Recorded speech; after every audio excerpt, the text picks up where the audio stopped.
I'm Richard Gold, and I'm the newest member of Stewards of Change. Not the youngest, but the newest. Having practiced law for 29 years, in 2007, I accepted a gubernatorial appointment in Pennsylvania and became the head of the state child welfare juvenile justice system. So, in other words, I was Pennsylvania's Greg Rose. Now, you may see a resemblance between Mr. Rose and myself. I just want it noted on the record, I'm younger, I'm taller, and I'm better looking.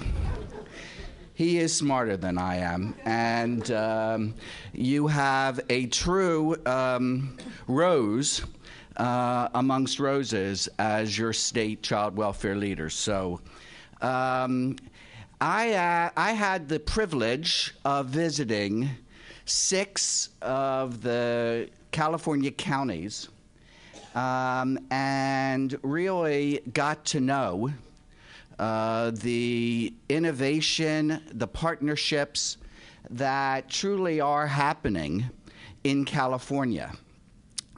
In Pennsylvania, we too are a county supervised, state supervised county operated child welfare system. So there were many instances that I felt at home hearing about the county issues and seeing the real dynamic interplay between the courts, the child welfare, human services, education, health, behavioral health, probation, county council, and advocates for children and parents in the dependency system. We had the pleasure of having a graphic artist with us so that as you take the time during breaks, not during this session though, breaks and at lunch, I ask you to please look at the graphic depictions of the 6 counties. They are on our left and to the right. They're in the food area and the reception area, and they're also through that door, which is also the door that you can use for the facilities. You will see the process we went through. It was an interactive process. We got people up and moving. By the way, there'll be no homework from this session. We won't be moving tables from this session. And you can sit with your friends for this session. So I am the anti-Daniel. What we wanted to find out was what's happening now. And not just, in my experience, I have been to many places where people talk about what's happening now, but you don't see the rubber hitting the road. In the 6 counties we visited, we really saw the innovations and the hard work that these 6 counties are doing in order to improve outcomes for children in foster care by having systems talk to each other. I am sure that all of you in this room know that most of the children and families involved in the child welfare system are also involved in at least 3 other systems at any time, many times in more than 5 public systems. If you think about those families, they've had multiple first interviews where they've given the same information again and again and again to the public agency and to the private agency. And they might have 5 different plans that they're supposed to follow. And it would test our calendar skill to go to all the appointments that are necessary by fulfilling all of these plans. So you have counties in California that are already looking to see how can we work more efficiently and effectively together to increase and improve the outcomes for child welfare, whether it's in court information, education information, health and behavioral health. It is a wide array of innovations. So I'd ask you to join me. You're in the back seat of a ride through California in search of innovations in child welfare, in information sharing. We begin our journey in Sacramento. And the home of the Sacramento Kings, just in case you didn't know. You'll see the graphics on the wall to the left. There are 3 different graphics, and you'll see an as-is state of the innovations that are ongoing in Sacramento right now. And then we did an exercise of a to-be, where we really said it's 2015, and the innovations that we're talking about today are now implemented, and the Sacramento Bee is writing a story about the outcome improvement for child welfare based on this innovation. So the group had to write the story, the headline, and tell us what the picture is in the front page. So it's my pleasure to introduce one of the innovators from Sacramento, Trish Kennedy, who is the director of the Sacramento County Office of Education, who will be talking about Foster Focus. Trish? Sacramento County has the Foster Focus data sharing system. We share that right now with 21 other counties throughout the state of California. The way our system works, and you're seeing screenshots as I speak, our system has an automatic upload from CPS every night, and then the school systems that we link with, the school districts, also send us an upload. So we're a repository of information from both of those agencies. Last year, our records were pulled over 100,000 times. So 100,000 different instances of record pulling occurred out of our system throughout the state of California. And those are pulled by school people, by probation, social services, et cetera.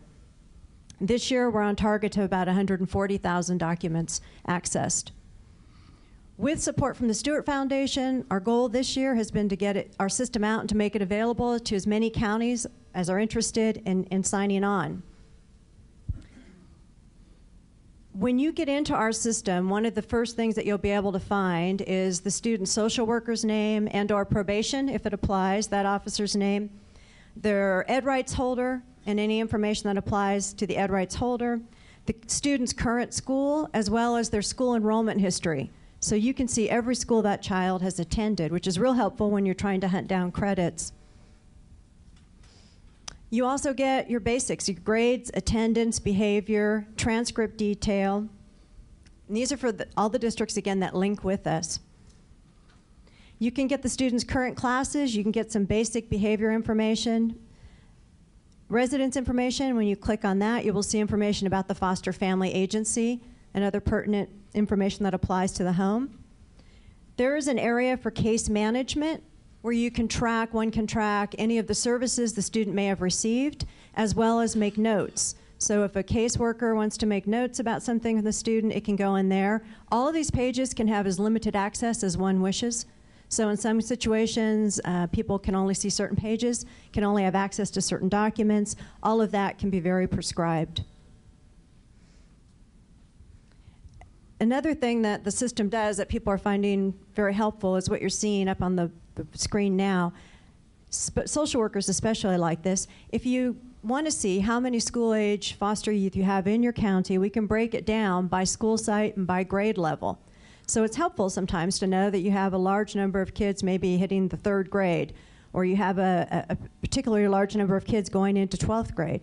So we can track all of that. We can also track school stability by seeing how many times a child has changed schools. So you can see the grade level, the number of kids in that grade level, and how many moves they've had. There's some automatic generating emails that people have found helpful, and we're adding more of those. So if you're a school district person and we've received our automatic upload that evening and we see that there's a new child from the CWS-CMS database that shows us that a new child has moved into your district of attendance, an automatically generated email goes out that morning. So when your district person gets to work, they see that you have a new student who's moved into your attendance area, and they can right away flag that student's name and make sure that he or she's enrolled in school immediately. This is our high school completion and or graduation, depending how you set it up, screen. It just allows you to pick the way we use it in Sacramento is we pick a point in time. We'll say May 1st in a school year. We'll get a list of every student who's still in out-of-home care, and in other words, they're in the system and they're in school, and then from that point on, we track and just make sure to find out if they graduated, if they received a GED, where did they go, what did they do. You can take it back and follow cohorts also longitudinally and get a picture that way. This is just a kind of a 12th grade year look in time to see how many of those kids that started in the 12th grade finished and came out with a diploma. There's also a section where you can attach any kind of document. So JV 535s in California, in other words, ed right holder information, any kind of special education documents, et cetera, can all be attached and accessed as needed. Then probably the most helpful overall component lately we've been finding, twofold. One is now we know when a student of ours enters a school site, right away that school knows what classes they've taken, where the credits are, where they're credit deficient, whether or not perhaps they have a talent or an interest in the band. Maybe they played an instrument. That can all be noted on the system. Special education needs, which many of you know often don't catch up to a child in time. So we've had situations in Sacramento where we wouldn't have known a student was emotionally disturbed and would have put him in a mainstream classroom without that information. So all of that has been real helpful to us in getting the kids placed appropriately and getting all the services they need and doing it quickly and having all the support documents there for the school people. And the second use is really coming into what we've seen these last few screens, and that's just tracking, getting some information. A lot of what we get is anecdotal with foster youth.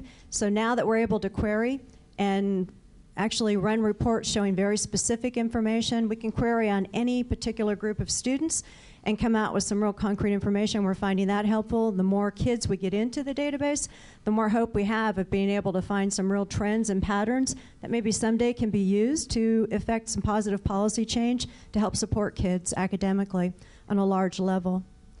Thank you. Thank you, Trish. Does anyone have any questions for Trish? Yes. This is all separate from the state information system? Yes. The question was, is this all separate from the state child welfare information and education? And the answer was yes. Question? With larger school districts where their data systems, because of economic struggles, are very challenging, how hard is it to get schools to really work with you on this if they're older, antiquated, very large school districts, in that way? We have a range of different school districts at different abilities technologically and even to a degree financially. It's not a problem. The links, with the Stewart Foundation's help and the programmers we've hired, we've mapped out a lot of the major student information systems that districts use. So for the most part, we've already got the mapping. We're just tweaking it. We have a programmer. With a district's help, it might take their programmer a day or two, maybe a few hours of each of those days to help us get up and running. So it's very resource limited impact on the districts. Who can access the database? Is it just school officials, or can children's attorneys, judges, caregivers? How broad is the access to the information? In Sacramento, it's a very prescribed and limited access by choice. So in our situation, for example, our school districts, it goes to one school district person, and that's the foster youth liaison. And they have a password. It's password protected. And then in terms of CWS CMS, so the social workers, of course, have access to it. Probation has access. So caregivers, no. We have created a different sort of database to help with school stability for our caregivers, our FFAs, but for foster focus, no, very limited access. We're quite careful about that. We haven't had a problem in almost 11 years because we do take that seriously. The system also tracks every user, and it shows every child every record they've looked at. So we have that also. I got the 1 minute, so one more question. Well, I was wondering, do the kids, either when they're kids or as they move out of the system, do they have access to the data? Could they get a list of their grades or things like that? The students can get information. They get their own information by contacting any of the foster youth liaisons. So at present, no, they don't log in and get into the system. But many, many times in any given week, we're printing transcript information, school enrollment history for kids, all kinds of information like that they can have. I can't say no. Portions of it. For example, when the student is out of the system, it's gone. We do not track it. We do not keep anything once a child is no longer in the system. Things like attendance are archived as long as the kid is in the system and in their district. So if a child is in Natomas Unified School District for 5 years, we have all of that history. All of that attendance is archived until they leave. Thank you, Trish. Okay, get back in the car. It's Monday morning, and we're in Orange County. In Orange County, Judge Hachimanji invited us to see an innovation in Orange County being driven by the court. And as you can see, the graphics are in the lunch area, so please take the time and learn more about orange juice. Now, we did not name this. I believe this was the brainchild of the judge calling it. No. Oh. So may I introduce the brainchild, Snorri Ogata, to present about orange juice.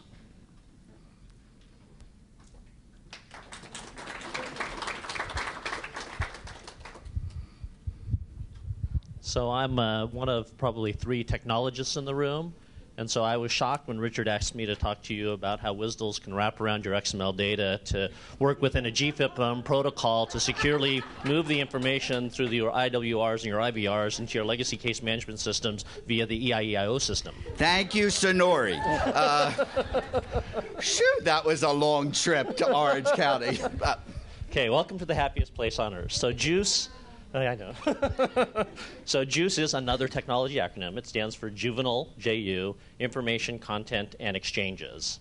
And the origins of JUICE were actually driven by a grant that we were trying to obtain. So we had just worked with the National Center and the Department of Justice at a national level to implement and play around with some privacy technologies that the National Center was trying to drive, and to see if there was ways to adapt from the criminal justice environment into a juvenile justice environment. So it's a lot of tech speak, and I apologize for that. But at a very global level, the point of JUICE was to set up bidirectional automation, information exchanges between the court and all the various justice partners. We have a very court-centric view on this project right now, but we do always look for sort of win-win situations where we can give data to our partners and then take data from them.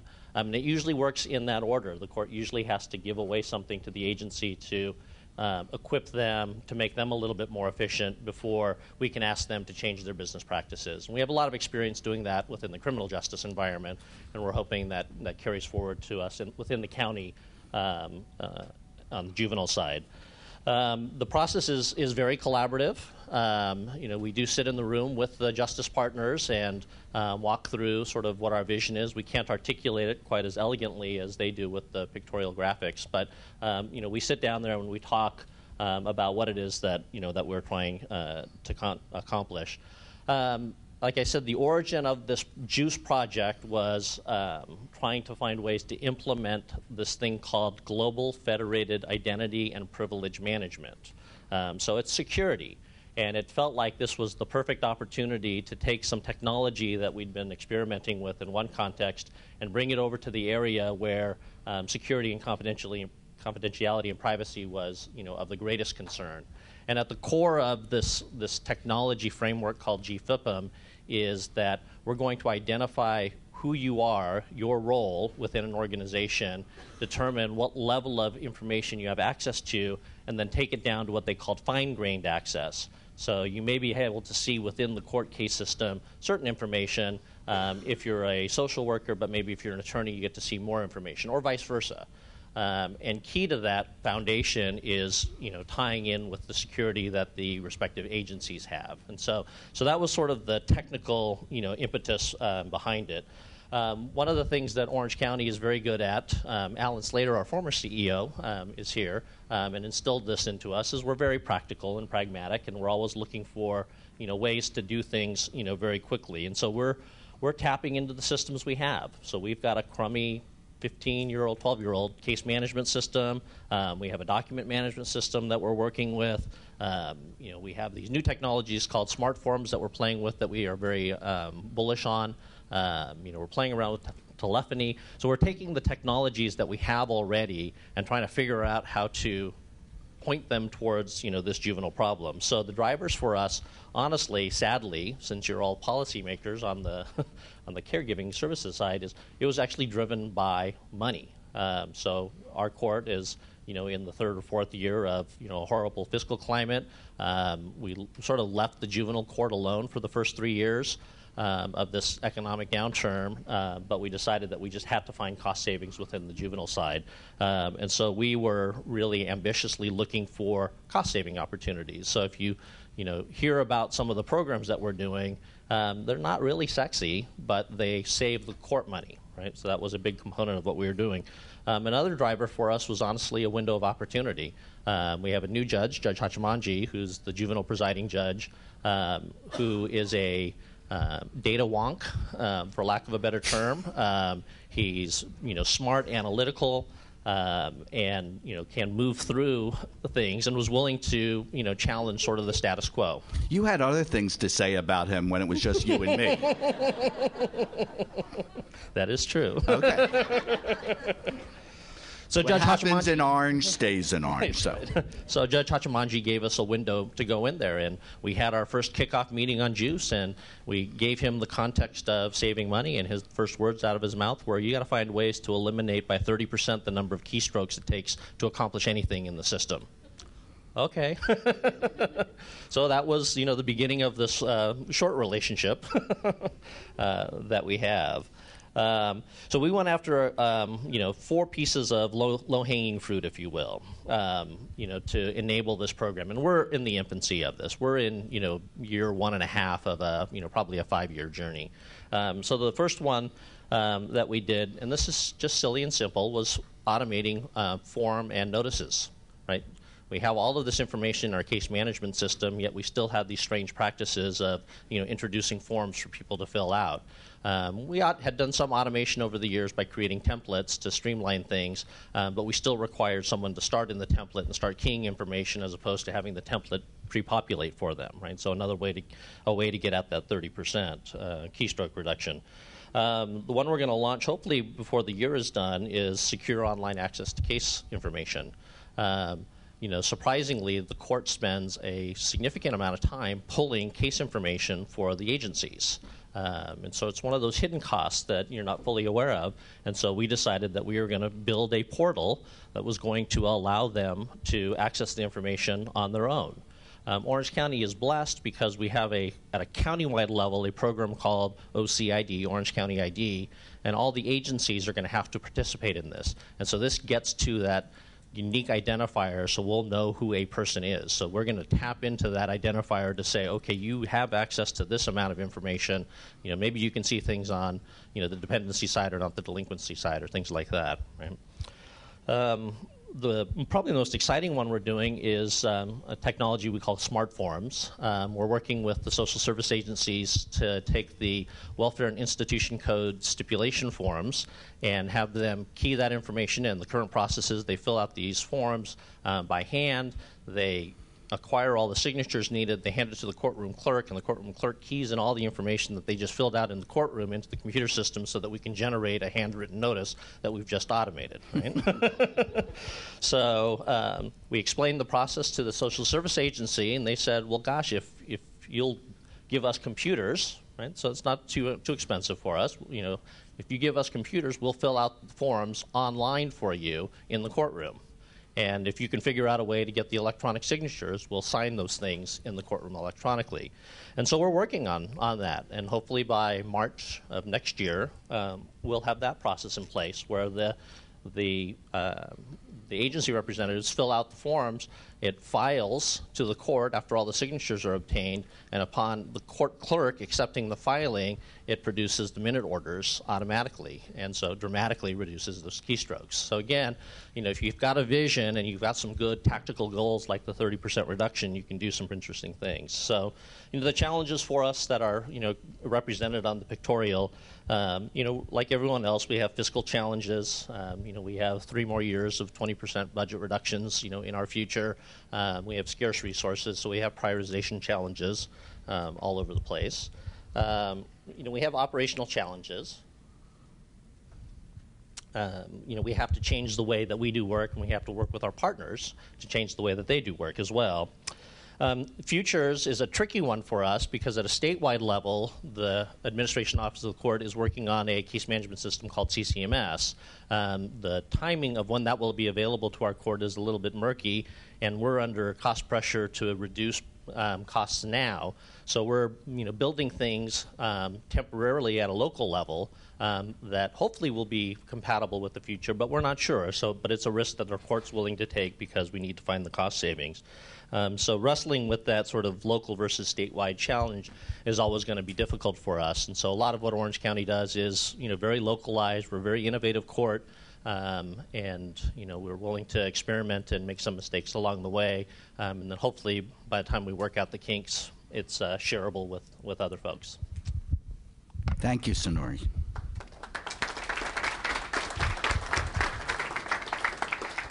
Just 2 points, just to reemphasize Snorri's last comment, which is that eventually this can be shared with other counties.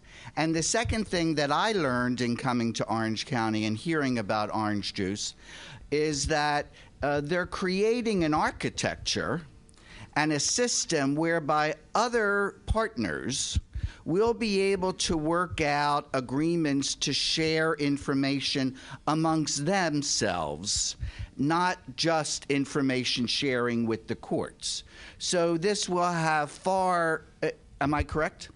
It could have far-reaching help for the entire social service system in the juvenile area in Orange County.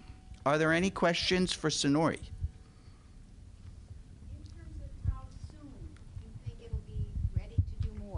How quickly will this be able to be active and Well, at the meeting in Orange, the judge made some deadlines very clear to Snorri, and very quickly. There was no hesitation. November 1st, March 1st, and Snorri said yes. We never specified what year, however. That's correct. So we're going in little bits and pieces. So forms automation, we went after the first wave of forms. That's done already. The juvenile portal, we'll have it available before the year is done. The smart forms, as I indicated, so the filling out of the forms collaboratively is March of next year. The next one after that is something we call Juvenile ELF, where we're trying to get the ELF stands for electronic legal file. And it's to take the documents that are associated with the data and bring them together into a framework for decision making. So that'll probably be by, the summer of next year.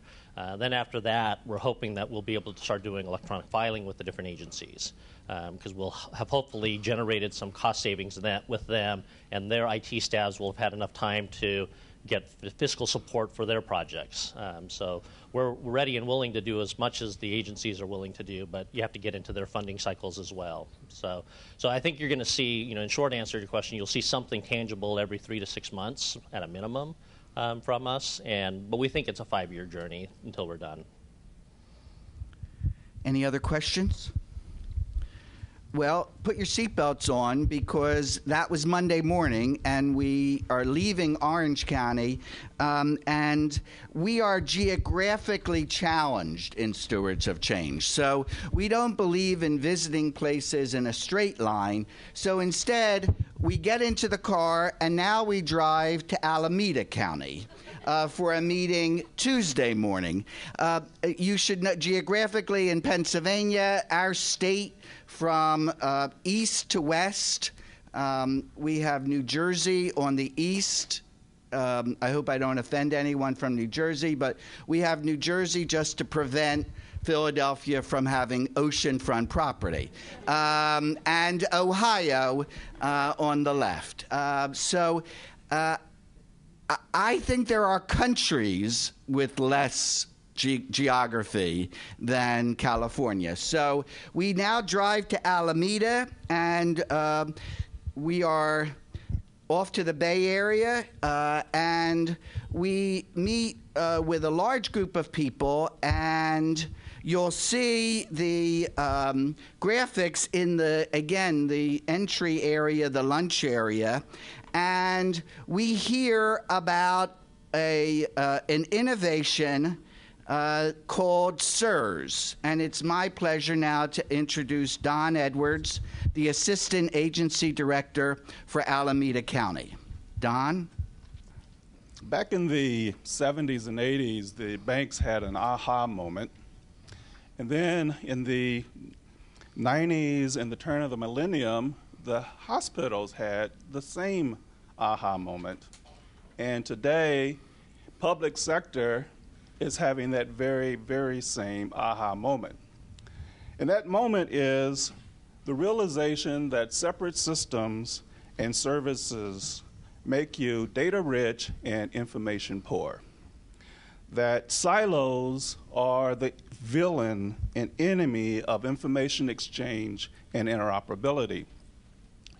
So we learned that lesson with the welfare system and the child welfare system and the in-home supportive services system and the probation system and the housing authority and the schools and all of those different systems with all of that information, all of that data about our common client and our inability to share that information across systems. So in Alameda County, we found a tool called the Social Service Integrated Reporting System. It's a business intelligent data warehouse.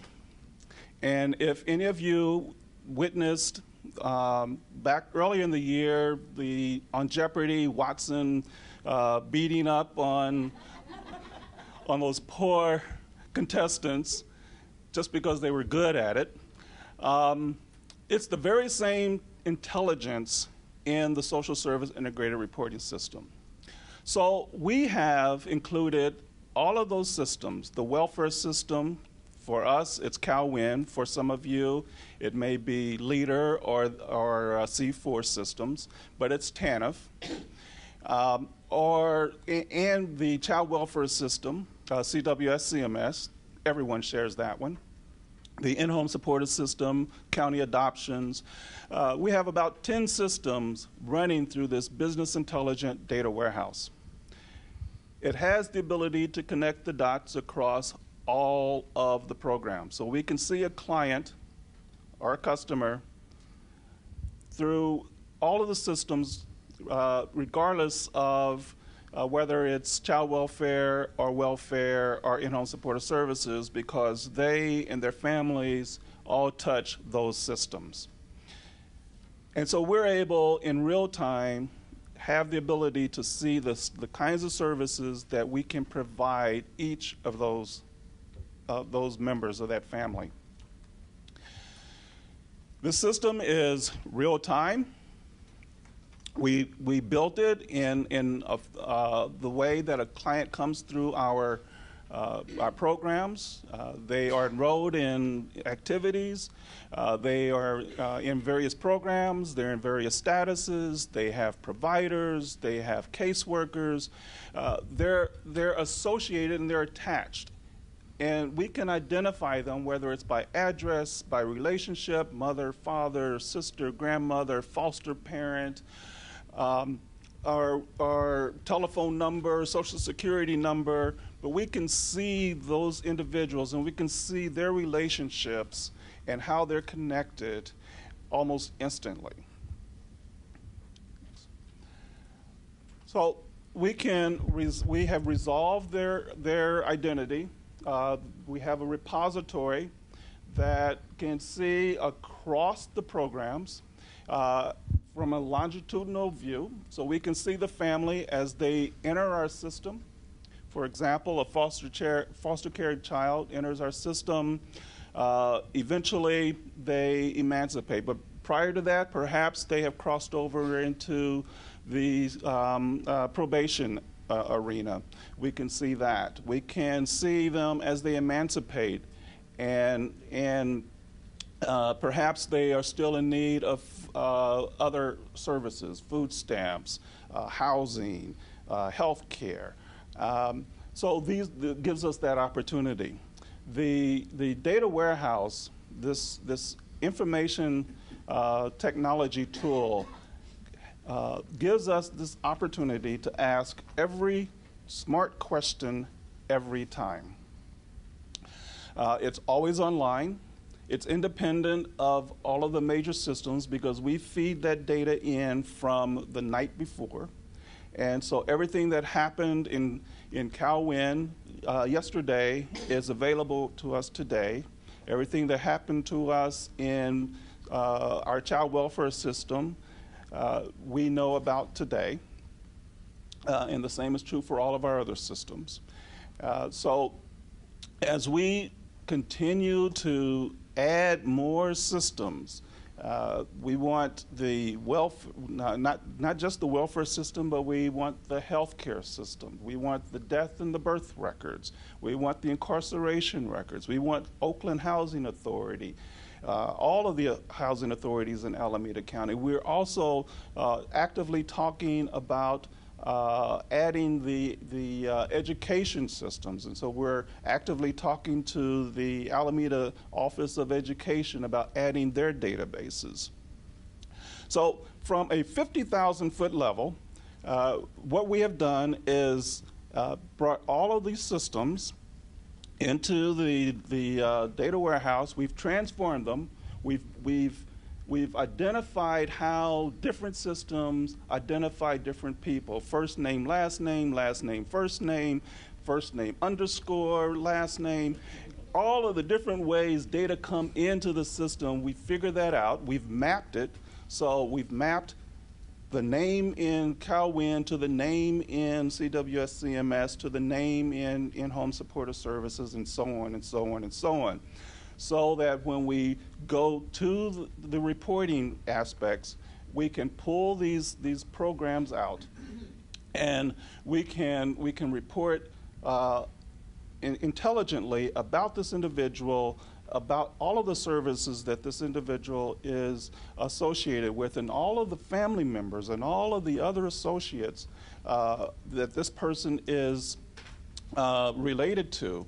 And how they're related in such a way that it helps us improve our outcomes, reduce the duplication of services, reduce waste, and identify when people are trying to fool the system.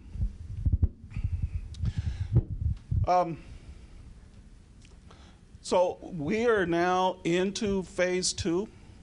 And as I mentioned before, we are trying to add additional systems, including the EVE system, the Income Eligibility Verification System, the Housing Authority, the Post Office verification system. It's kind of interesting how a client may tell the post office that they've moved, but they won't tell us that they moved.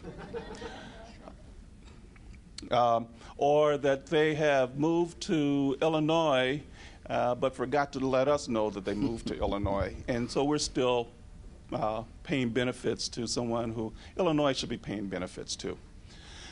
So this gives us this opportunity to get in front of the process, get in front of the services that we're providing, and making certain that the people that we're providing services to deserve those services. And not just anyone who comes through our system. Okay. So, thank you, Don. With that, questions? Any questions for Don on SSIRS? Yes. Question. Is your online court filing system connected to this at all? We do have an online court system that allows us to send documents to our courts automatically. It's connected to our interactive voice response system, which we have connected to SSIRS. So SSIRS now picks up all of the information about a client who has not turned in their annual report or their quarterly report. And it will call them. It will send a message to the IVR technology to call that client and let them know that we have not yet heard from them. Our next step is to do the very same thing for our clients who are about to expire, whose Medicaid is about to expire. So 30 days ahead of time, we're going to have the ability to call the client and tell that client that their Medicaid is about to expire and that they should come in or do whatever it takes to continue that service. This is a new communication that we have come up with for the interoperability of not just bringing all of the services into SSIRS, but connecting the tools that we have in our county to SSIRS as well, so that we have interoperability as well as exchange of information. Question. Just again, who has access again to the data? All of the relevant stakeholders. Probation has access. Of course, social services has access, and all of the stakeholders that participate in the SSIRS program will have access to that system. Sorry. Question. Oh, I'm sorry. Family, not yet. So it sounds like information that's provided to one government entity is sort of automatically shared with other government entities in this system. Are there issues with confidentiality with that? There's always the challenge of confidentiality. We took a page out of Judge Nash's book in Los Angeles, and Judge Nash, who was very interested in bringing the schools and social services and probation together to talk about the well-being of their children, also referenced the Welfare Institution Code as well as some of his own bench orders to make this stuff happen. And so we followed his trail. We followed the MOUs that he had written, and we took it to our judge in Alameda County for those same opportunities so that we could share information between social services and probation, for example, and health care. And so for all of those organizations, we create an MOU that allows us to share the information that's relevant for both of us. I might add that information sharing folklore, the inability to share information, is really something that we need to just overcome. HIPAA and FERPA are guidelines for information sharing. They're not restrictions for information sharing. So we have to start thinking in that way rather than the other. Don, I love you. Unabashedly. That's also a very good selling for tomorrow's panel discussion on confidentiality. It has a great moderator. Question? Can you talk about how you and worked with education to start that process with your MOU to share or healthcare services, and how you expanded or are expanding? This past summer, the schools in Alameda County request information about the students in their schools who are immediately eligible for free lunches. And we found some very interesting things in that data, because this is the first time we're able to actually match that data with what we had in SSIRS. The first thing that we learned was that 62% of all of those students have touched our system. An amazing number. So their families, someone in their circle is a member of all of the services that we provide. The other thing we found was that a lot of the students who were instantly eligible for food stamps also had cases where their Medicaid is about to expire.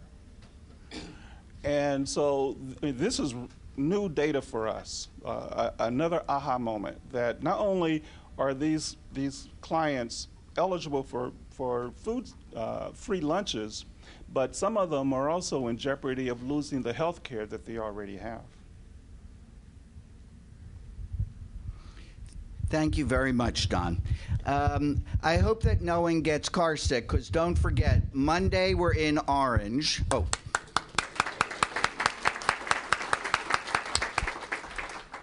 Monday we were in Orange, in the car, Alameda for Tuesday morning. Well, it's now noon, Tuesday, back in the car. Buckle up, because we're going back to Southern California for a meeting in sunny San Diego Wednesday morning.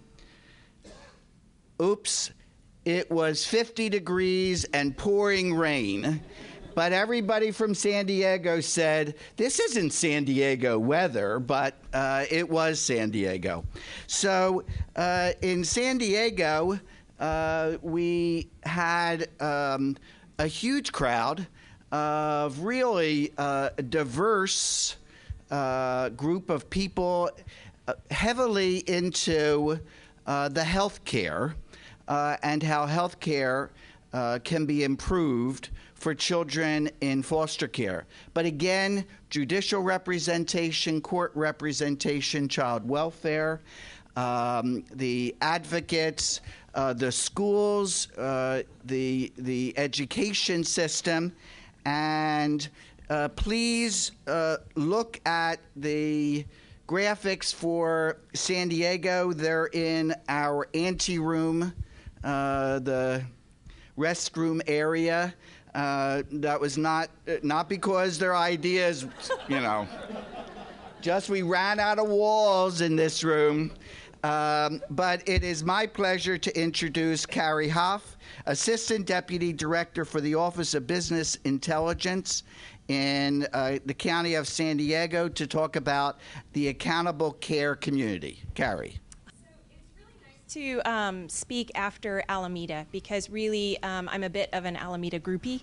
Where they are at is a place where we want to get to. I think one of the things I'd like to share with you, because a lot of what we're talking about, we're all in agreement about, was that for our community in San Diego, we felt it really important to be grounded and anchored in common goals, because I think we can all agree to the general goodness of information sharing and the general goodness of data exchange.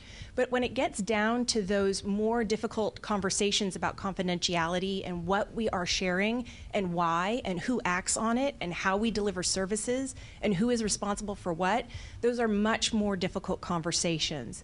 San Diego is currently at the start of our information sharing journey. And really, it's a lot of the common themes that have already been brought up. You know, people don't come to us in a siloed manner. People have a lot of facets to their lives and what is happening. And to really treat them in a comprehensive way that is the most cost-efficient, time-efficient, and really has the biggest impact, you know, we really need to look at people in a comprehensive 360-degree view. But how do you get there? So for San Diego, we really started by being grounded in a 10-year strategy we're working on called Live Well San Diego that has 3 major components, and that is building better health, so that's our physical health, fostering safe communities, so that's safety not just in terms of public safety, but also in terms of trauma-informed care and things of that nature, and promoting thriving families. Because we felt it was very important that we be anchored in shared goals, because as we're crossing disciplines with very different parameters that they work with, ranging from the courts or the criminal justice divisions to social service to physical health, it's really important that, you know, we're looking at the same goal and we're looking at how we each bring tools to the table to help get there. Because without those common goals, it's very difficult to have those much more detailed discussions about confidentiality, data exchange, and why we're doing what we're doing. It also becomes a bit of an information overload. And a comment I heard at a conference I was at was that it's not information overload, it's filter failure. So having this anchor of a shared vision really becomes that filter for us to help us focus, so that you can start with small bites and keep working. So we really want to become an agency of one. We are an integrated health and social service agency. So we run the gamut of public health, child welfare services, physical health, behavioral health. You know, you name it, we provide it, but we don't always act as one agency. So really, you know, this is also a journey for us as an organization, as a business delivery system, to be an agency of one. So to get to those perfect donuts that someone was talking about earlier. And, you know, I think the other piece, you know, down, here are some of the goals that we have, but down at the bottom, the choice architect, that's really about how do you make the healthy, the safe, you know, the ideal choice for an individual, and it's different for every individual, to be the most attractive choice. Because this is not about eliminating choices from individuals. It's really about making the best choice the most attractive one, because, you know, getting into some theory, you know, a cooperative agreement is a lot stronger than a forced agreement. So, you know, kind of taking that kind of concept, really to deliver services in that way, we need a lot of information about what the best choice looks like for that individual. So I mentioned that, you know, we're an integrated health and human services agency. So this graphic represents, you know, there are a lot of divisions within our agency alone that we want to integrate. But we also recognize, you know, that it's not all about us. And as the next 2 slides will show, we recognize that it needs to expand beyond our organizational boundaries and really take into account other divisions that may fall under the county umbrella or not, and even further out get into our community partners. And this is something that, you know, we're calling an accountable care community, which is a play on the federal push for healthcare organizations to develop accountable care organizations. And the concept there is that hospitals and community clinics need to work together and set shared goals to really impact the care of patients. But from our perspective, we know there are many social determinants of health. It's not just about physical health care. And, you know, it can't be done in a silo. That just creates another mini silo. So how do we as a community really become more networked to share community level goals, which, you know, that's a big statement, but, you know, I think we can get there because, you know, in the highest level, we really do share these common goals. So, you know, we are looking at integrating across our community making full use of our contracted service provider network. And San Diego is also one of 17 beacon communities, so funding came from the federal level to initiate a health information exchange. And that's a part of the equation, too. So part of it is timing and taking advantage of those opportunities that exist.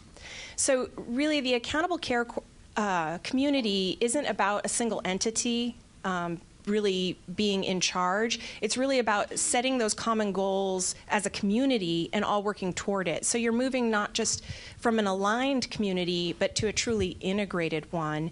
And that's a path we're just starting on. Thank you, Carrie. Any questions? Questions are over there. Here comes the microphone. Sharing of information that you're doing aside from what you're building under Health Information Exchange, is that electronic yet, or is...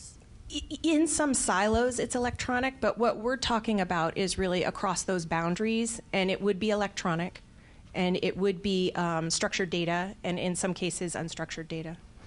Okay, but that's not the way it is now. That's what you're looking to go to. Correct. All right, and connected to the Health Information Exchange. Correct. Thank you. Hi, I'm Gigi Smith with State Alcohol and Drug Programs, and I've just experienced what Oprah Winfrey calls an aha moment. With the gentleman from Alameda, he talked about that HIPAA and CFR are not limitations, but they're guidelines. To me, that was huge, because now it opens my mind in how can we share substance abuse information across the entire spectrum of healthcare? And then what you were talking about in terms of caring for the whole person and recognizing there's various dimensions and how we can use our separate data silos for a streamlined and comprehensive set of information. So I'm really happy now to have gotten that part, and we'll look to work with my state partners and how we can transcend this as well. Thank you.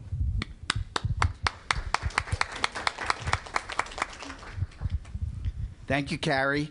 Well, that was Monday, Tuesday, and Wednesday, and Daniel said, why don't you go home for a few days? Daniel treats his staff very well. Let me just say that. So there I am in the San Diego airport. It's 2 o'clock in the afternoon. And Daniel, of course, put me on the red eye back to Philadelphia. I've already told you I'm younger than Greg Rose, but I'm aging from this work because that would be my second red eye, 2 of 3 to come. So I still come back, and the following week we begin Monday in Ventura, to the beach, and learning from Ventura County. You will see again in the ante room the graphics for Ventura County. And here to present HealthLink is Barry Zimmerman, the Human Services Director for Ventura County. Barry. Thank you, Richard. You said our information's down towards the restrooms? The men's, okay. Right. That's, not yet. That's typical. And the way I describe where I'm from, often I say I'm from Ventura County, and everyone kind of goes, Ventura County? Yeah, we're south of Santa Barbara and north of L.A. And so people go, there's a county between those two, you know? So Barry, that's I say I'm from Philadelphia. That's south of New York and north of Washington, D.C. There you go. We've got a lot in common. What we're doing in Ventura County, we've gone through a planning stage of trying to incorporate health information and child welfare information together for the benefit of looking at how best to share information with the practitioners that are dealing with children in the child welfare system. And that's what we're attempting to do. And we've gone through that planning stage of setting up the structure. and kind of how it would work, some of the issues that go along with sharing information, and we're in the stage of now securing the final plan and actually going into development of this system and how we can share information, in particular how we can benefit the health and outcome of children in the child welfare system. And I think the best way to illustrate how the system's going to work and what it's going to achieve is to give you a little vignette of a scenario that is likely and does happen in the system quite frequently, and it's a story about a child that's in the foster system. And this is a hypothetical situation, but many of the issues that are found in this story is very similar and familiar to most of us. Kelly is a 7-year-old child who has just moved from a group home to a foster home in Ventura County. Kelly has previously been diagnosed with asthma and is allergic to corticosteroids, the commonly used anti-inflammatory drug for persistent asthma. Kelly is currently experiencing coughing, shortness of breath, and tightness in her chest consistent with an asthma attack. Unfortunately, Kelly did not have any medication with her when she moved to her foster home. Her new foster parents take her to the clinic affiliated with Ventura County Medical Center, where they see Dr. Sanders. Upon learning that Kelly is in foster care, Dr. Sanders conducts a search in the electronic system by entering Kelly's name and birth date. The Master Patient Index indicates or is on a secured web-based browser, and where health information is contained about Kelly in a few databases connected in the system. And the record locator service produces a list of provider sites that has data on Kelly. Dr. Sanders selects each record he wants to see, and the electronic system generates a summary record of all of Kelly's information that the provider is now qualified to access. This summary record is both printable in a PDF or in a paper format, so Dr. Sanders can incorporate the information by uploading a PDF into the clinic's electronic health record system, enabling Kelly's information to be securely shared via a statewide health information exchange. From this summary record, Dr. Sanders sees information about Kelly's asthma diagnosis and past treatment, noting that she cannot take corticosteroids and is able to prescribe an alternative medication that will control Kelly's condition but avoid the painful rash she suffers when taking that medication. Dr. Sanders also notices that Kelly is allergic to peanuts and strawberries, which is critically important information for her new foster parents. At the end of the visit, Dr. Sanders provides Kelly's foster parents a printed summary of the information from the visit, as well as important and appropriate information from the summary record, reminding them to discuss this information during the next visit with Kelly's caseworker. So in a nutshell, the concept is to link vital information about a foster child together and get it to the provider in the most simplistic way and in format so they can have as much information around that child to act and appropriately work with that child. Now, we do know we have many systems that we work with, and part of the issue is communicating that same information over and over in a consistent manner. Yes, the social worker should have communicated that information to the foster parents. But oftentimes, the social workers and the reality that you're dealing with, this may have been the third social worker working with that child. Just by the near activity that occurs within this system, that information is lost over time. And so this is kind of a guarantee to allow information from the sources to be compiled and accessed to individuals.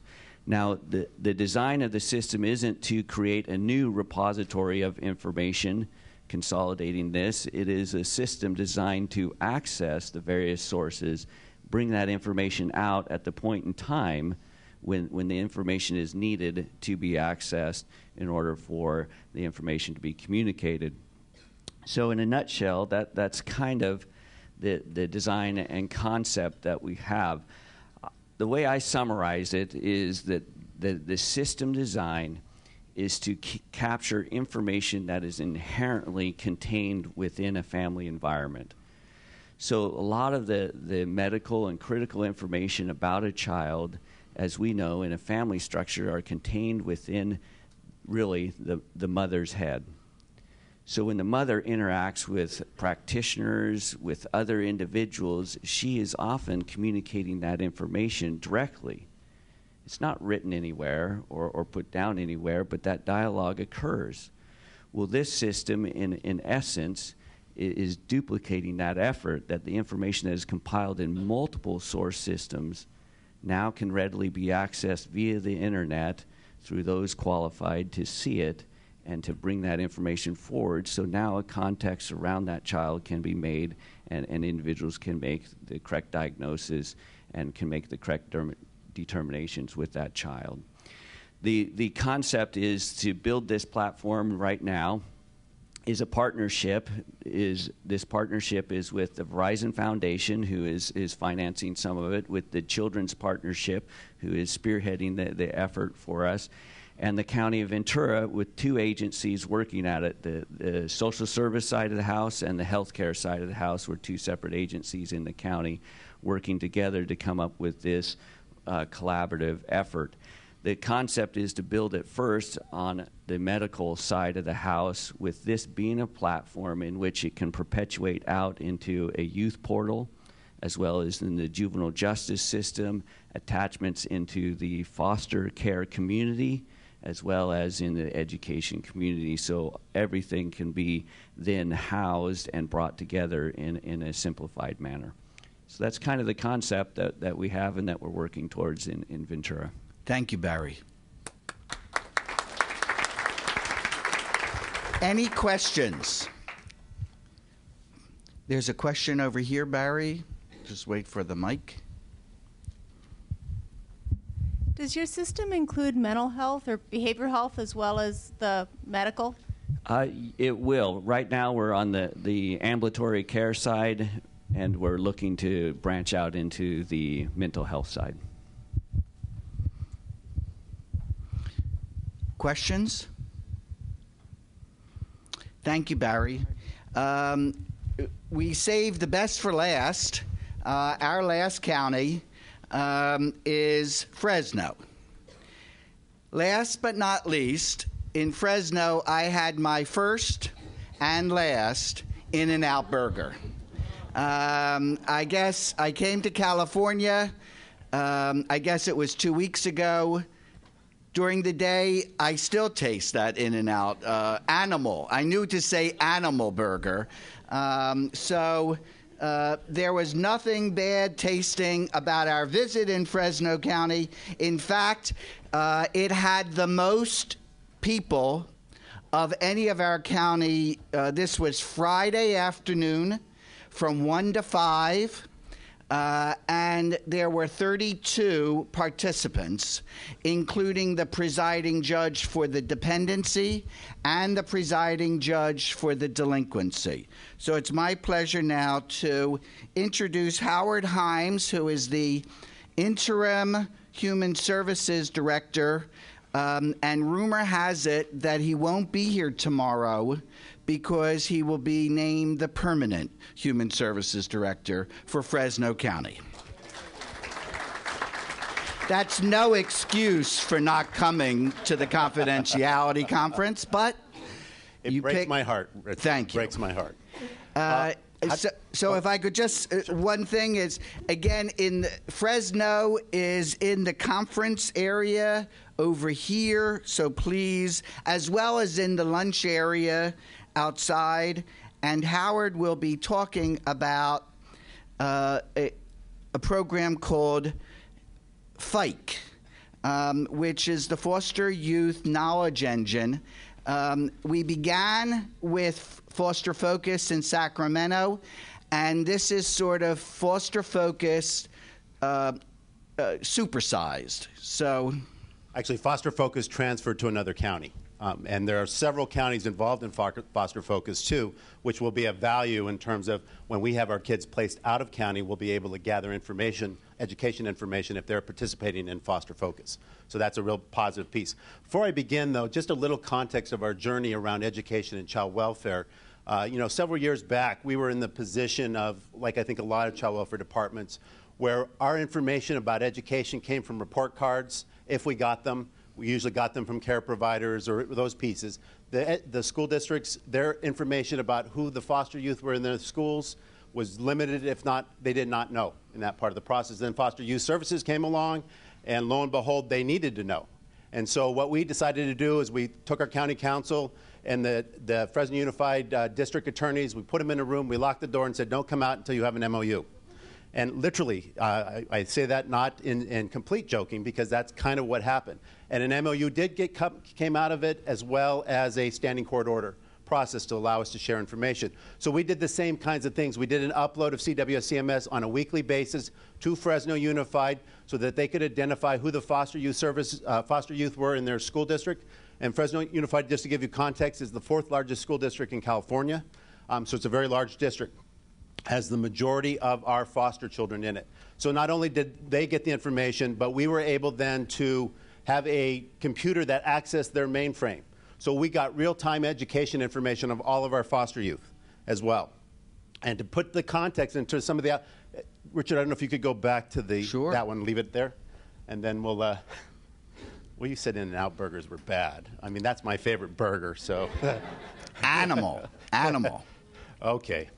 Anyway, so just to give you context, once we got that information, it was a tremendous transformation for our staff. So getting data and being data informed in terms of changing practice and systems is absolutely a real-world experience for us. So, for instance, we were able to, once we learned the data, once we got the information, we developed education liaisons who are full-time positions within child welfare. All they do is interface with education issues and problems. So our IEPs, our 504 plans, all of those pieces improved tremendously. We also redeployed our PPLA social workers who are now at high schools. So they have access to the foster youth on their caseload. Their caseload are the foster youth in that school so that they have immediate access to that process. Again, based on data and information that we were receiving out of our component. So out of those processes, those system changes, real outcomes changed. Kids graduated better. Not only did kids graduate better, we had more kids going to college. We had expulsion and suspension rates. We found out we're on campus, we can form relationships with administrators. We can actually avoid expulsion and suspensions when they're 4 times as likely if you're an African-American foster youth in Fresno Unified to get expelled. So we had that opportunity to do that. So all of that information really did drive a lot of the improvements in our outcomes around education for foster youth. So what's happened, though, is we have 34 school districts in Fresno County. And so we had to, and in addition to that, Fresno Unified decided to change their whole information systems, too. But luckily, Sacramento County came to the rescue with Foster Focus, and we were able to develop a system, as you can see pictorially there. I'm not sure why the White House is DSS, but we're working on that piece, too. But the districts, as you can see, send information packets to the bottom, which is Fresno County Office of Education, and they really are the warehouse. Someone asked about archiving. They scrub the data. They make sure all the information is correct. They send out what we'll show you information packets to the districts, and then they put that, package that together and send it to the World Wide Web there, which is Foster Focus in Sacramento. Next. So FIKE is, I'm told that this is a distributive system where the computers are actually talking to each other, and so Foster Youth Knowledge and Engine. Turned out that FIKE is actually a noun. Next. It is actually a long bag-shaped fishing net that captures fish that come down the water. So the information bites coming down the system highway are getting, But this is County Office of Ed's PowerPoint. I'm going to give them all the credit. Now he's just claiming it. Next. So we will be able to get, and the school districts especially will be able to get information about in-county as well as out-of-county youth. And in our area, we have a large number of group homes where they take a large number of out-of-county, both probation and child welfare youth. And the problems and the concerns the districts have is they get very little information about them. So when they're doing school placement or they're looking at how they're going to work with this kid, they're really kind of working in the dark in that process. Next. So here's the process. We have what's called an extract seed, which has got a pick list in it. I'm learning new words, too. I'm as technologically talented as Richard. So a pick list, which basically gives the parameters. Here's the information of the kids that we need in your school district. Here's the time frames we need them for. And then they send it to the school district, which is the extract producer. They go to their database. Based on that pick list, send that information back over and down to Fresno County Office of Ed, which again packages it and sends it the World Wide Web. The interesting piece of this is that if this foster youth comes in at an older age, we can go back and actually get a history of their education prior to coming into foster care, so that when we are able to look at not only placement but looking at education discussions with the school districts, we also have that background and historical information as well, which is huge for us. Next. So the other piece is that this is cumulative, so we don't have redundant information. So that pick list and that seed that gets sent out says, this is the date we need it for this particular child. So we never get duplicate information. It's always point forward in terms of time frames. Okay, so this is just kind of an explanation of the packages. We don't need to go into that stuff and the seeds and those pieces. But the bottom line is that we're going to be able now to get all 32 districts, hopefully 34, we're working on it with the Stewart Foundation, to get involved in this system and start sharing the information. We'll get real-time information, and someone asked about whether the attorneys got access to it.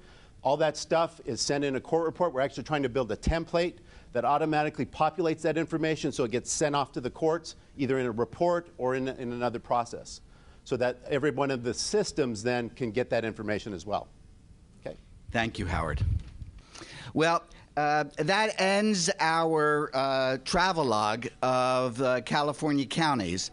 Thank you, and please, a round of applause for the 6 people who presented 6 really great innovations.